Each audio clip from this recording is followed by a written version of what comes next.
ও বন্ধুরা, এটাই আমাদের জমি। পুরো মনে হচ্ছে যেন একটি সবুজ ঘাসে মোড়া। সেই সুন্দর প্রকৃতি, হালকা হাওয়া,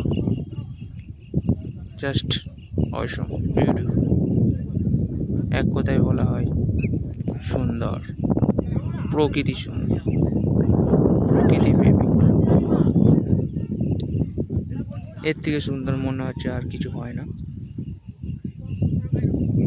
ওয়াও, এসব জিনিস দেখার জন্য আমি খুবই উৎসাহিত ছিলাম। আর থাক, নেচার সো বিউটিফুল।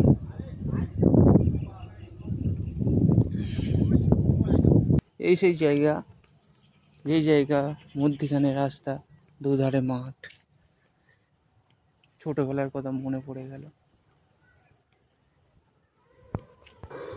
সবুজ ঘাসে মোড়া এক প্রকৃতি।